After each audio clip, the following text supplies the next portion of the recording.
बिल्कुल ठीक है, बिल्कुल 100% ये बात ठीक है। जब से नरेंद्र मोदी आए हैं, इंडिया का ना डेवलपमेंट रेट बहुत हाई हो गया है। ठीक है, उनका एजुकेशन सेक्टर, उनका आईटी सेक्टर, उनका जो है सेवेज निज़ाम, उनका जो है डेवलपमेंट, जितनी भी इमारतें हैं, जितना भी सब कुछ हो चुका है।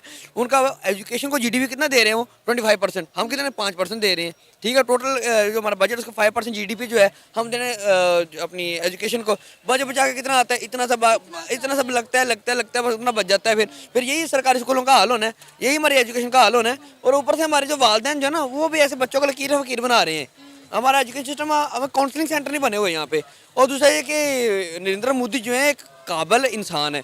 हमारे लाख इख्तलाफात हो इंडिया के साथ, लेकिन नरेंद्र मोदी काबिल इंसान सिर्फ मुल्क के लिए काम कर। दुश्मनी हमारी एक अलग जगह पे है। ठीक है, दुश्मनी भी हमारी क्यों दुश्मनी है यार, वो ये समझ नहीं क्यों आता। रखनी दुश्मनी, क्यों रखनी भाई? हमारा बच्चा जब पैदा होता है ना, उसके कान में डाल देते हैं, पुत्र इंडिया हमारा दुश्मन है, इंडिया सारा दुश्मन है, इंडिया सारा दुश्मन है। और इसीलिए फिर हमारे बच्चे जो हैं वो ये नहीं सोचते कि इंडिया हमारा हमसाया मुल्क है, हमारा दोस्त मुल्क होना चाहिए, वो इंडिया से दुश्मनी करने लग जाते और हैं। चलें, अगर दुश्मनी करनी भी है आपने, तोपा बंदूकों को छोड़ें, एजुकेशन में उनका मुकाबला करें, उनका आईटी में मुकाबला करें। आप हैं पाकिस्तान में इरफा ग्रीन टावर का कोई ऐसा आईटी का ऐसा कोई टावर, ऐसा कोई प्लांट है जो गवर्नमेंट रन कर रही हो? कोई भी नहीं, नो वन। वहाँ देख लें, गली गली के अंदर आईटी हाउसेस बने हैं। वहाँ पे माइक्रोसॉफ्ट, एप्पल, हवावे, इनकी कोई असेंबलिंग बनाई पाकिस्तान के अंदर नहीं है, इंडिया के अंदर है। आप माइक्रोसॉफ्ट में चले जाएं, विंडोज में चले जाएं, वहाँ पे जो सीईओ हैं, जो ओहदेदारान हैं, वो सारे इंडियंस हैं। कि नरेंद्र मोदी के जो तहाइफ थे उनकी नीलामी करने के बाद जितने भी पैसे मिले उन्होंने अपने एजुकेशन पे लगाए। और पाकिस्तान का आप हाल देख लें, तोशा खाना के आज तक जितने भी तहाइफ हैं वो अपने ज़ाती मफाद के लिए यूज़ किए गए हैं। बाजी ये पता है असूल, आपको ही पता होगा कि असूल ये होता है कि जब तक वो बंदा रहता है, जब तक वो जो प्राइम मिनिस्टर है, जो भी मिनिस्टर है, उसको तोहफा मिलता है, जब तक बरसर इक़्तिदार रहता है वो यूज़ कर सकता है।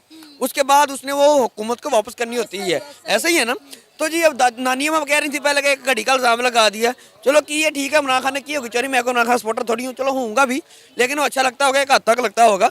और दूसरा ये कि भी नानी अम्मा कह रही होती थी कि जब खुद अपने चट्टे कट्टे खुले हैं तो पता लगे कि भाईजान पिछले 75 साल में जब आई है रिपोर्ट, तो लगे पता क्या कि किसने क्या क्या खाया। मैंने रुमाल तक नहीं छोड़ा इन्होंने डिनर सेट नहीं छोड़े हैं, इन्होंने गाड़ियाँ नहीं छोड़ी हैं। और गाड़ी एक 22,000 में लेके हैं, बात है करने वाली भी। 1.5 करोड़ की गाड़ी आप 22,000 में लेके जा रहे हैं, 22,000 रुपया खजाना चूना लगा रहे हैं आप, तो फिर वापस भी नहीं कर रहे।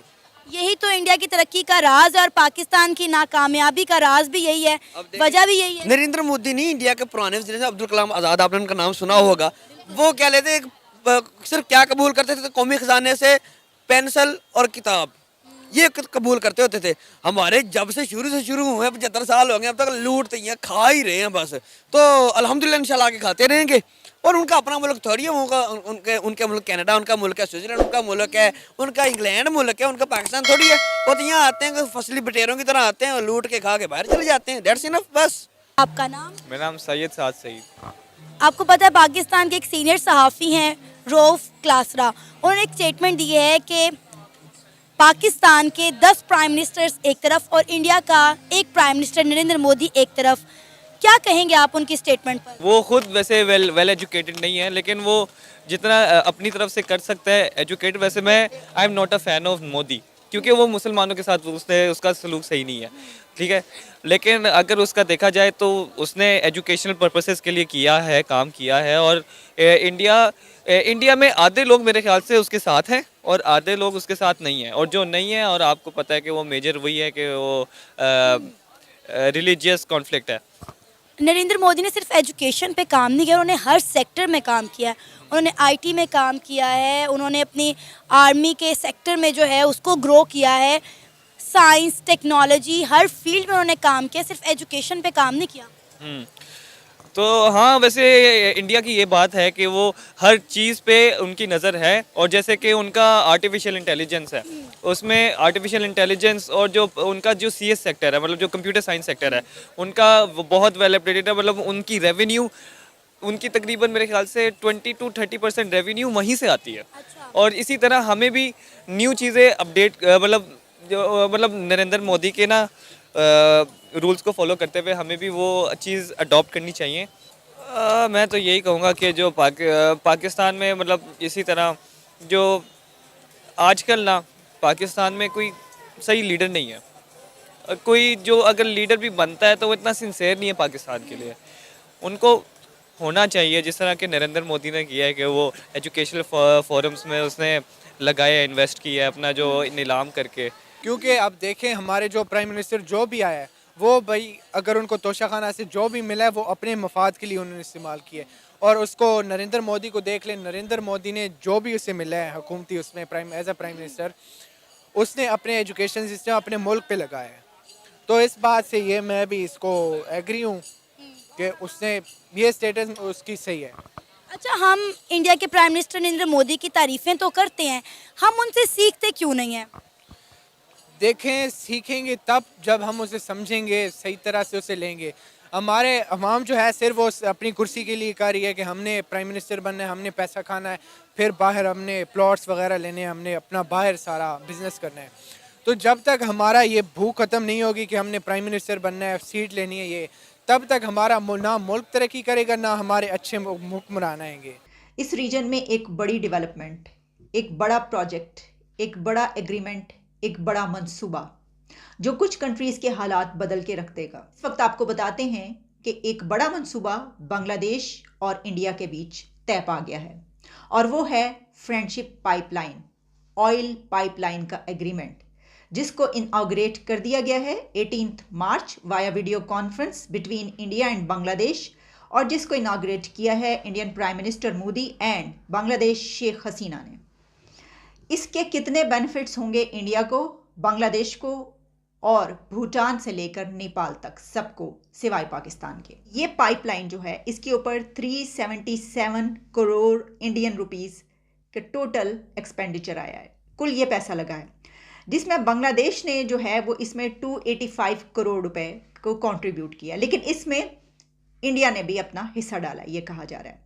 इस पाइपलाइन की जो कैपेबिलिटी है वो कही जा रही है 10 लाख मेट्रिक टन एनुअल, और इससे बांग्लादेश को तो जो फ़ायदा होगा होगा ही, लेकिन जो इंडिया की ख़ास तौर पर कुछ स्टेट्स हैं उनको इससे बहुत फ़ायदा होगा, ये बात कही। अब इस पाइपलाइन के बाद एक तो लागत ख़त्म हो गई, क्योंकि एक मरतबा आपने पैसा लगा दिया और आप बैठ के उसका खाएंगे, ऐसा ही होता है बड़ी इन्वेस्टमेंट में। दूसरी वो जो एक हसल होती थी कि आपने पहले रेलवे के ज़रिए पहुंचाना है और फिर आपने पहुंचना है रोड के ज़रिए और फिर वहां तक तेल पहुंच पाए। इसमें इंडिया की नॉर्थ ईस्टर्न स्टेट्स को बहुत फ़ायदा मिलेगा और उसमें आसाम भी है। और इसमें ये बताया गया है कि मार्केटिंग टर्मिनल से Bangladesh petroleum corporation Parvatipur depot तक डीजल ले जाएगी। कुछ इस तरह की डिटेल्स मौजूद हैं, हम इतनी ज़्यादा डिटेल्स में नहीं जाएंगे, लेकिन देखते हैं कि इसके जो बेसिक फीचर्स हैं वो क्या है। अब आप ये भी याद रखें कि 2021 में बांग्लादेश जो है वो साउथ एशिया में इंडिया का सबसे बड़ा ट्रेड पार्टनर कंट्री था 2021 और 2022 में, और जो एक्सपोर्ट्स हैं वो एशिया में इंडिया की एक्सपोर्ट्स जो है वो सबसे ज़्यादा बांग्लादेश तक पहुंचती थी। बांग्लादेश की prime minister Sheikh Hasina India को अपनी पोर्ट्स चट्टग्राम और मोंगला पहले ही इस्तेमाल करने की ऑफ़र कर चुकी हैं, क्योंकि बांग्लादेश में चाइना की ट्रेड बहुत ज़्यादा है। चाइना ने अपनी इन्वेस्टमेंट बांग्लादेश में बहुत ज़्यादा कर रखी है। इंडिया रशिया और ईरान से बहुत बड़े पैमाने पर तेल हासिल कर रहा है और अब वो इसको एक्सपोर्ट कर रहा है थ्रू पाइपलाइन टू बांग्लादेश। तो जहां बांग्लादेश में तेल की जो खपत की कमी है वो पूरी होगी, उसको फ़ायदा होगा। वहीं पर इंडिया को की एक्सपोर्ट्स बढ़ गई। इंडिया को एक्सपोर्ट से कितनी बड़ी मालियत की ये उसकी तिजारत होगी, अब तेल के ज़रिए वो दूसरे मुल्कों से ले रहा है। रशिया से उतना चीप ऑयल लिया इंडिया ने और अब उसको जो है वो बांग्लादेश भेजा जाएगा, बांग्लादेश भेजा जा रहा है और वो अपने दामों पर भेजा जाएगा, अपनी मर्जी से जो भी दोनों मुल्कों के बीच तय पाएगा।